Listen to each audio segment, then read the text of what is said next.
നമ്മൾ ഈ യൂസുഫ് അലൈഹി ഇസ്ലാമിന്റെ സ്റ്റോറി സൂറ ചെയ്യാണ് നമ്മൾ. അൽഹംദുലില്ലാ കഴിഞ്ഞ 2 പ്രാവശ്യം ഇൻട്രൊഡക്ഷൻ ആയിരുന്നു, ബേസിക് ഇൻട്രൊഡക്ഷൻ ആയിരുന്നു. അപ്പൊ ഇപ്രാവശ്യം ഞാൻ എന്തായാലും നമ്മുടെ ആയസ് സ്റ്റാർട്ട് ചെയ്യും. ഞാൻ ആയസ് സ്റ്റാർട്ട് ചെയ്യുന്നത് ഞാൻ പറഞ്ഞല്ലോ നേരത്തെ, ഞാനിങ്ങനെ ഡീറ്റെയിൽഡ് ആയിട്ട് ഓരോ ആയ എടുത്ത് അത് എക്സ്പ്ലെയിൻ ചെയ്ത് അതിന്റെ വാക്കുകൾ എക്സ്പ്ലെയിൻ ചെയ്ത് അതൊന്നും ഞാൻ പോകാൻ ഉദ്ദേശിക്കുന്നില്ല. ബിക്കോസ് അങ്ങനെ തുടങ്ങി ഇതിനൊരു തീരുമാനമാവില്ല. അതുകൊണ്ട് തന്നെ ഞാൻ എന്താ ചെയ്യാൻ പോകുന്നതെന്ന് വെച്ചിട്ടുണ്ടെങ്കിൽ ഒരു 2 ആയ എടുത്തിട്ട് അതിന്റെ ജസ്റ്റ് മാത്രമേ പറയുന്നുള്ളൂ. I M not going everywhere. Okay, അത് മാത്രം പറഞ്ഞ് നിങ്ങൾക്ക് അതിന്റെ കഥ ഒന്ന് മനസ്സിലാവണം. കഥയല്ല, അതിൽ നിന്നുള്ള മെസ്സേജ് നിങ്ങളുടെ ലൈഫിൽ നിങ്ങൾക്ക് ഉൾക്കൊള്ളാൻ പറ്റണം. മനസ്സിലായില്ലേ?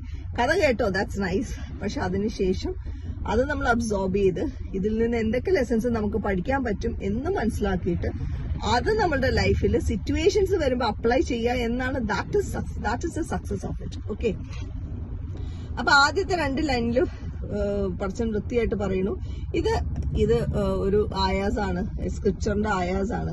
ഏറ്റവും ക്ലിയർ ആയിട്ടുള്ള ഒരു ബുക്കാണ് ഞാൻ നിങ്ങൾക്ക് തരുന്നത്. ഫസ്റ്റ് ആയാലും സെക്കൻഡ് ആയാലും കൂടെ പറയുന്നത് ഇതൊരു ക്ലിയർ ബുക്കാണ് ഞാൻ നിങ്ങൾക്ക് തരുന്നത്. And this book is in Arabic language.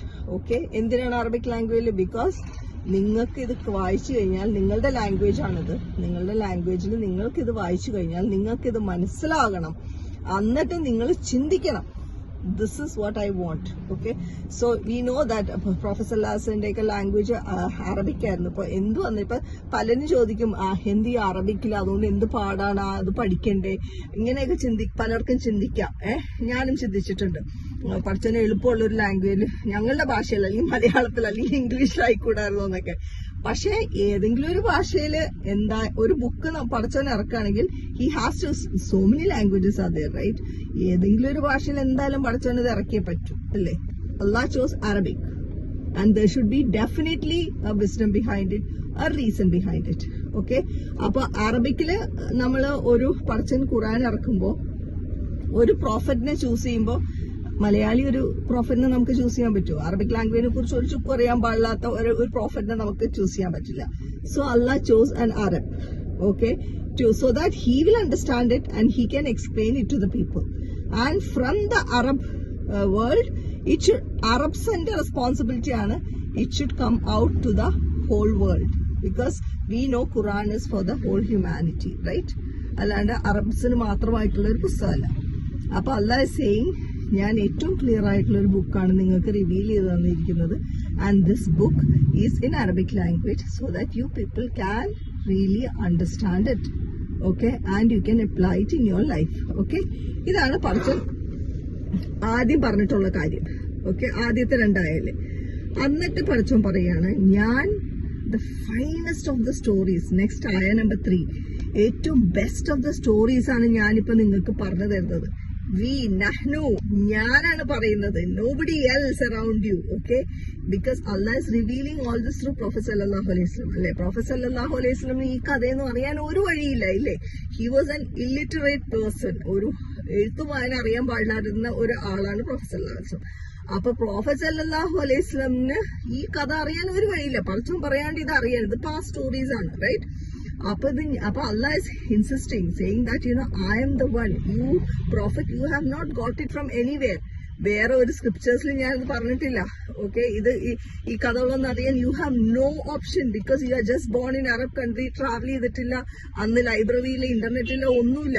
എവിടെ നിന്നാണ് you are going to know all this? No, I'm the one who is narrating the story and the best of the stories. Okay, and I know that you didn't know this. I am narrating the best of the stories for you എന്ന് പടച്ചൻ 3-ാമത്തെ ആയതിൽ പറയാണ്. Okay,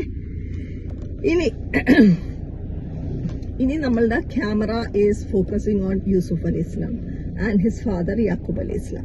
okay, Yusuf അലൈഹി ഇസ്ലാം യാക്കൂബ് അലൈഹി ഇസ്ലാമും കൂടെ conversation ആണ്. They have a very beautiful relationship. Okay, so the first lesson we have to learn is how a father and son should be. Okay, how should be their affection towards each other. Understood?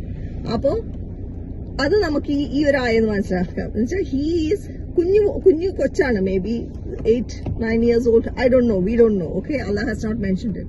പിന്നെ scholars പല opinions ഇങ്ങനെ പറഞ്ഞുകൊണ്ടിരിക്കുന്നുണ്ട്. I M not focusing on that. പിന്നെ by the way ഇതൊന്ന് പറയട്ടെ. അപ്പൊ യൂസുഫ് അലൈഹി ഇസ്ലാം പറയാണ്, ഒരു ദിവസം രാവിലെ എണീറ്റ് വന്നിട്ട് ഫാദറിന്റെ അടുത്ത് പറയാണ്, ഫാദർ ഞാൻ കണ്ടിന്നൊരു സ്വപ്നം, ഓക്കെ, 11 സ്റ്റാർസും സണ്ണും മൂണും ഇതെല്ലാം എന്റെ മുമ്പിൽ സജിത ചെയ്യുന്നത് ഞാൻ ഇന്ന് രാവിലെ സ്വപ്നം കണ്ടു. രാവിലെ ഒന്നും പറയുന്നില്ല, ഇന്ന് ഞാനൊരു സ്വപ്നം കണ്ടു. ഐ സോ എ ഡ്രീം എന്ന് യാക്കൂബ് അലൈഹി ഇസ്ലാമിനോട് യൂസുഫ് അലൈഹി ഇസ്ലാം, ചെറിയ യൂസുഫ് അലൈഹി ഇസ്ലാം വന്ന് പറയാണ്, യാ അബത്തി എന്നാണ് പറയുന്നത്. അബത്തി എന്ന് പറഞ്ഞിട്ടുണ്ടെങ്കിൽ ഇങ്ങനെ oh my dear sweet cute little father എന്നാണ് ഉദ്ദേശിക്കുന്നത്. മനസ്സിലായില്ലേ? So cute right? അപ്പൊ ഞാൻ കണ്ട് 11 സ്റ്റാർസും സണ്ണും മൂണും എന്റെ മുമ്പിൽ സുജൂദ് ചെയ്യുന്നത് ഞാൻ കണ്ടു. I don't know what it is എന്ന് യാക്കൂബ് അലൈഹി ഇസ്ലാമിന്റെ അടുത്ത് വന്നിട്ട് യൂസുഫ് അലൈഹി ഇസ്ലാം, ബേബി യൂസുഫ് അലൈഹി ഇസ്ലാം പറയാണ്. ഓക്കെ, അപ്പം ഞാനൊരു കാര്യം നിങ്ങളോടത് പറയാൻ വിട്ടുപോയി. എന്തോ ഒരു സാധനം കയറി വന്നു, അത് മറന്നുപോയി. എനിവേസ്, ഇനി കഥയുടെ ബാക്കി ഞാൻ അടുത്ത ആഴ്ച പറയാം. ഇപ്പൊ തന്നെ 6 മിനിറ്റ് ആയി. ഓക്കെ, ടാറ്റാ, അസ്സലാമു അലൈക്കും.